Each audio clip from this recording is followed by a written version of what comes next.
Hey everyone, so I'm really sorry my video is late again, standard, but I've had a really busy week with I've moved back to my house with my friend and we've been rearranging and blah blah blah. I'm not gonna make excuses, but whatever. So the question this week is, the topic this week is your ED story, and I am so sorry if I ramble. Like, this video might go on for a very long time and I ramble. Like, ask anyone, like ask Michelle, I ramble like there's no tomorrow. Right, so I guess for me, my eating disorder, there's a lot of personal stuff which I don't know if I feel comfortable saying on YouTube, but I guess I don't have to go into detail. Okay, I won't go into detail. Um, okay, so let's start from the top, right? Um, this is something I find very difficult to talk about, and I've only recently really opened up about it and started tackling it in therapy, but it has helped so much talking about it and admitting it, and it'll all make sense when I start explaining. So when I was younger, um, my dad's French, and I remember I used to get on really well with him, and I remember he used to teach me like French, and I remember he would teach me like French numbers, and I don't know, I was like my daddy's little girl. And then when I was 4, I can remember my dad sexually abusing me, and that's all I'm going to say about it. And it happened a few times, but like I said, it's a very difficult subject, and that's all I'm saying about it openly on YouTube. Um, and our relationship stopped. It just stopped. We have no no relationship. I can't describe it. It's like he was a stranger in my house, and I became terrified of him. And he started to become very angry as well towards my mum, not me, because I always thought he wasn't angry at me because I stayed out the way. Like, I hid from him. I would stay in my room. I would avoid him at all costs. But he was very angry, and he became very verbally abusive to my mum. And when I was 8, we had to move up the country because of his business, and things were going well, but then his business partner died of cancer, tragically, and the business went under, and he got very depressed and very angry. And basically, when I was 11, he left. He just walked out. He didn't even say bye to me. I just came home from school and he was gone. And part of me felt very relieved because I felt free. Like, I can't describe that trap feeling that I had. It was horrible. But it was at this age I started secondary school, and I started to develop a phobia, like an anxiety. That's the word I'm looking for, an anxiety around food and eating, because I was convinced people were judging me by the way I was eating. And I remember this started particularly. I remember the moment it really started to happen when I was eating with my best friend at the time, and we were sat by ourselves, and I'm horrified to like mention what I was eating. Like, I was eating, I don't know if you girls, I'm just gonna say guys, remember turkey twizzlers? They're like sausages but in a twizzled shape, and they got banned because they were that unhealthy. And pizza and chips or something. Like, I was never like a big child. I ate loads, like, because I could. I was just naturally lucky like that to have a good metabolism. Like, I wasn't skinny, but I wasn't fat, do you know what I mean? I was just average.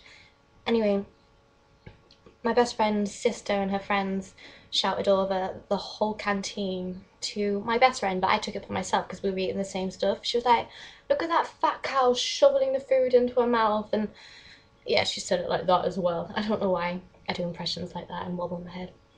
Um, and I was like, oh my god, everyone's looking and everyone's judging how we're eating and what we're eating because it's really fattening. And that moment, I was like, oh my god, what am I doing? People think I'm a fat. Like, I can't describe how that goes through your head, but it does. And from that moment on, I didn't restrict my food at all. But I did subconsciously, but it wasn't to lose weight ever. It was just because I didn't want to eat in public. And slowly, I stopped cutting food out. I stopped eating at school, really. I can't remember my excuses, but quite a few people did it, and I don't really know why. few of my girlfriends did it as well. Maybe they were following suit. I don't know. I wasn't doing it to lose weight though. I was subconsciously, I didn't want to eat in public. So if I could avoid eating, I would. So I would avoid the canteen. I would get a sandwich or something if I wanted to eat something, because I wasn't losing weight, I was hungry. If I wasn't eating during the day, I would go home and eat then. Do you know what I mean? Which may have been more of like a binge, because I'm not even really that hungry. I was like, oh my god, I need to go home and go eat. And eating disorders don't happen overnight, like they develop over years, for me anyway. So this is how my pattern developed. How have I been talking for 5 minutes already? Oh my god, I'm so sorry. Okay, so yeah, so this went on, blah, blah, blah.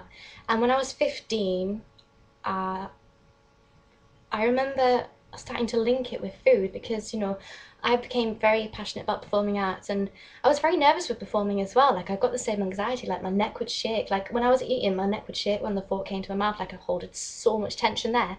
And this was being transferred into my singing and performing. But, through just carrying on performing and singing, that really helped my nerves, and I really calmed my anxiety, and I really found myself. Um, but yeah, so I developed a strong passion for that, which brings me to the later question. The question of the week, by the way, is what you're really passionate about.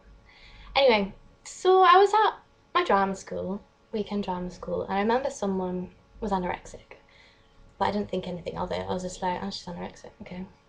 And I remember we went out for lunch, just buy a sandwich, and this girl came with me, and she bought a sandwich as well. And then I can't remember how it came up, but she was like, oh, I'm only eating 300 calories a day, blah, blah, blah. And I was like, right, okay. And then because I had really nervous food anxiety, I was like nervous that she was like judging what I was eating. So I chopped my sandwich away, and she went, are you only eating half your sandwich? And I was like, yeah. And she was like, oh yeah, me too. And I don't know what it was. It sounds so childish, but like, I don't know. I felt like, oh my god, she likes me because I chopped half my sandwich away. She likes me. Like, that must sound so pathetic, but I don't know. I had a really hard time fitting in and making friends because I was different. Like, I was the girl from down south. Like, if you're from England and you're listening to my accent, you might think I sound really northern, but that's kind of like something I forced upon myself to sound like this because I was really bullied for my voice. And yeah, so that happened, and basically I started to link not eating with weight loss, quite simply. And quite simply, I started to go on diets, and not such diets. I wouldn't follow a plan. It was my own diet of eating less and less, and it began by eating still eating my meals, but I weigh them, plan them out, and then I started to cut them down. I remember the first day I didn't eat anything. I was home alone with my brother, and I remember actually no, I'm not going to say anything. I don't want to give people tips. So anyway, that went on, and I developed anorexia, and that went on for quite a while. And then a few years later, I developed bulimia.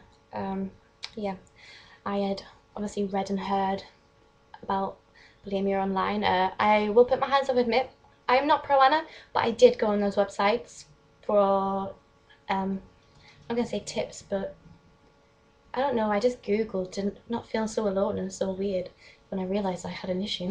I developed bulimia anyway, and I started to, I remember the first time I threw up and I was like, wow, I can do this. So I'm trying to rush now because I realised I've been talking for ages. And yeah, I just did that, and then my weight increased. And then I moved away to uni drama school, and things got really, really bad. My bulimia got out of hand. And I ended up going to the doctors because my singing teacher was like, I know you have a problem. She knew I had a problem, and she made me go to the doctors. Well, she didn't make me, but she strongly advised, and she was amazing. She went with me to the doctors, to the hospitals, to all my pre-appointments, and I started therapy, and it was okay, it was going really well. And then I had to change therapists, and the new therapist I didn't think I'd like. She's my current therapist actually, who's amazing, but at the time I was like, I'm not gonna like you, you're young and thin, we're not compatible, sorry. Because my other therapist was old and big, and I was kind of like, that's fine, I'm not jealous of you. Yeah, but then I never was able to bond with my therapist at the time because I went into hospital with a kidney infection, which was actually the start of my kidney disorder, which was undiagnosed. And this blah blah blah. Yeah, basically I developed a kidney disorder, and totally unrelated to my eating disorder. By the way, it's something I was born with and grew to develop. But my eating disorder obviously didn't help my health condition, but it wasn't because of that. Anyway, it was during this time when I was really, really ill last year, all throughout the year, that I became very close to my therapist at the time. And you know, we never really got anywhere apart from me crying, because I was like, my life is over, like my career is over, I've had to give up everything. I've had to drop out of drama school, I've lost so many friends, I can't go out the house because I'm so dizzy, I feel so ill all the time, no one knows what's wrong with me, how to fix me, blah blah blah. Skip forward ahead, I had my kidney operation in November last year. And yeah, oh, I've missed so much out. I'm sorry. Like, there's really big events. Like, when I first went into hospital last year with my kidney problem, like, I've been in hospital several times with it. I nearly died. And oh, how did I not mention that? And I remember thinking, because of my heart, like I felt like my heart was going to stop, like it was beating so much, I thought it was going to explode out my chest or stop or something, and it was horrible. I remember I was losing consciousness, and like it's the most horrible feeling ever, being so panicked but also trying to keep calm. And in my head I was like, this is because of my eating disorder, this wouldn't happen, my bulimia has ruined my heart, like I've starved myself. It's destroyed me. And I remember thinking, I was praying to God, I was just like, I'm not even that much of a religious person, but I remember I was thinking, if there is a God, please, I promise you I will stop my eating disorder, I will not throw up, I will eat sensibly if you just give me my life back. And that, unfortunately, wasn't the way things went. Obviously, I lived, but I struggled still.